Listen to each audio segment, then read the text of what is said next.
Bhagwan Swaminarayan, in the equally divine presence of Pu.Pramukh Swami Maharaj, in the revered presence of Sadguru Sadhus and all the youth present here today.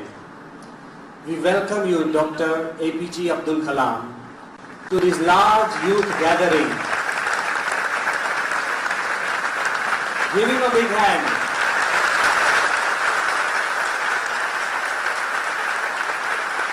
The gathering is both energetic and elevating. Energetic because we have more than 1,000 young minds and hearts hungry to hear you, Dr. Kalam, and elevating because we have more than 400 young sadhus eager to pray for you today, Dr. Kalam. We all know why you are here in Saranpur. In this holy month of Ramadan, you have arrived like a pilgrim to fulfill an old promise, a word that you had given. I just wanted to tell every youngster present here today that though we kept insisting that Dr. Kalam should come by helicopter to save the troublesome journey, he came by car through the tough roads as a pilgrim. But his attitude, I want to explain his attitude. In the middle of the journey from the car, he telephoned me because I kept telling him that the roads are not good. He said that, are they as bad as UP? The roads are good. Then he telephoned me halfway and he told me that I am coming to see a great man.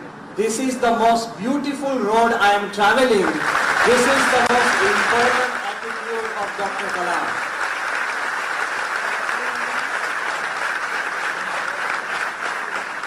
The promise he had given, he is not just a thinker or a dreamer.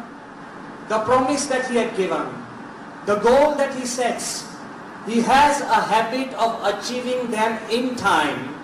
He had promised to give a book on Pramukh Swami's life, and he has been able to give transcendence into the holy hands of Pramukh Swami today. It is not just a book, but a historic testimony of Dr. Kalam's love, respect and reverence for religion and righteousness, for pure spirituality, humanity and universality. In writing about Pramukh Swamiji, you have actually paid tribute to everyone in this world who is pure, spiritual and righteous. That is the most important thing. But today I have stood up and I stand before you not to recount your love, reverence for Pramukh Swamiji that you have expressed in the book. But I also want to tell everybody present here that our Guru Pramukh Swami Maharaj equally, selflessly and dearly loves Dr. Kalam. And their friendship and their love is transcendental. They go beyond science, they go beyond religion, they go beyond language, because Dr. Kalam does not understand a word of Gujarati and Pramukh Swami does not understand a word of English. This is the beauty of communication of consciousness. I would just like to remind you their friendship is almost immortal and eternal.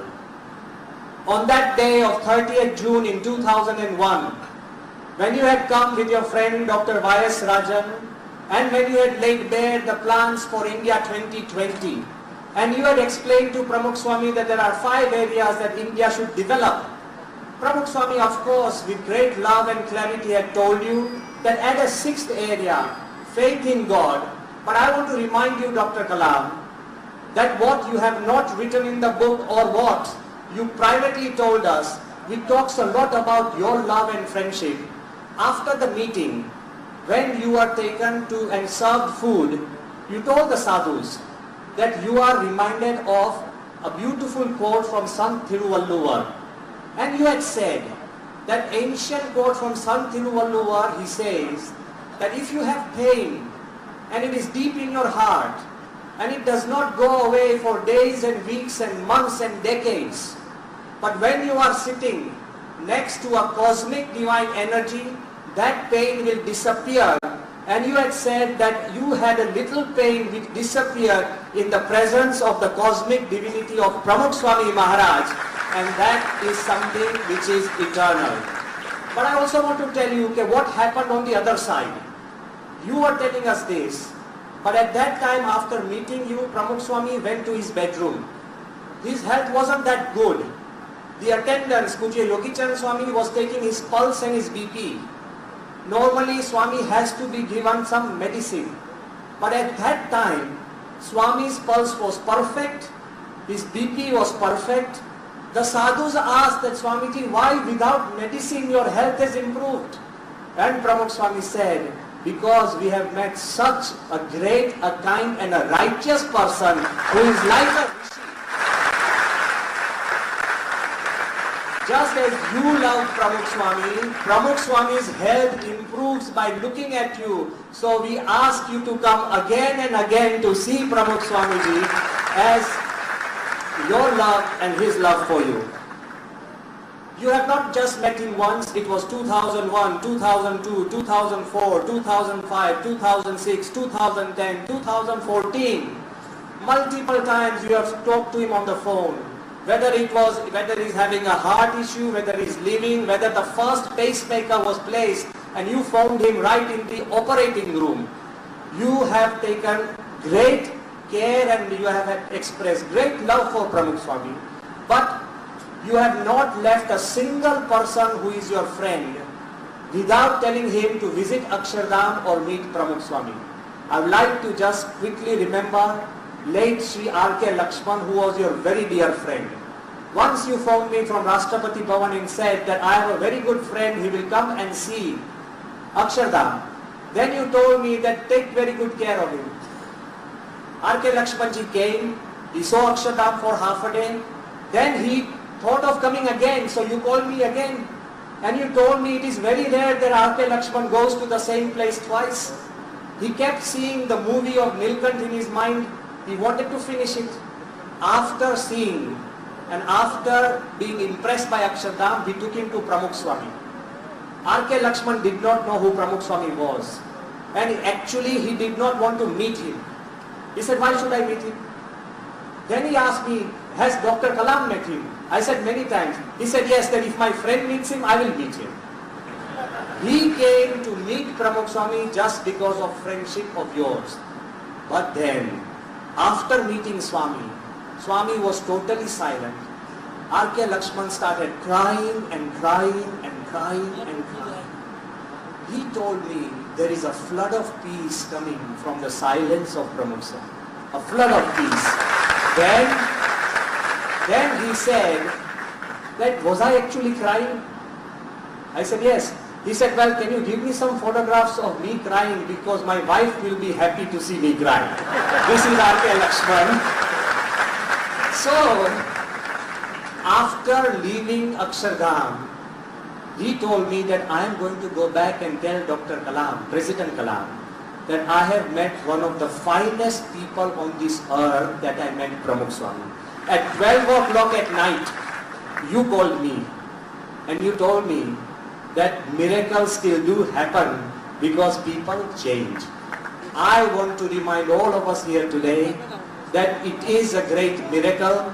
It is a miracle of friendship that Dr. Kalam has expressed his love for Swamiji and a message for the world, universal message today in this book, Transcendence. And at the end, I would like to just thank you and remind all of us that today we welcome you, Dr. Kalam, in a very special way. You who have a place in the dreams of children, because every child wants to be like you. You who have a place in the night sky with the stars, one of the finest rocket scientists of India. You who have a place in the history of India as the 11th President of India. You who have a place in the world of literature for you are a most read and most welcome reader of India and author. You who have a place in the arena of intellectuals as a profound thinker. You who have a place in the future of our nation as a great visionary. But today I just want to tell you that, sir, you have a permanent place in the heart of Pramukh Swami, and that is the most important place that we can earn. Thank you very much for being with us, and I request Dr. Kalam to please address the young gathering today.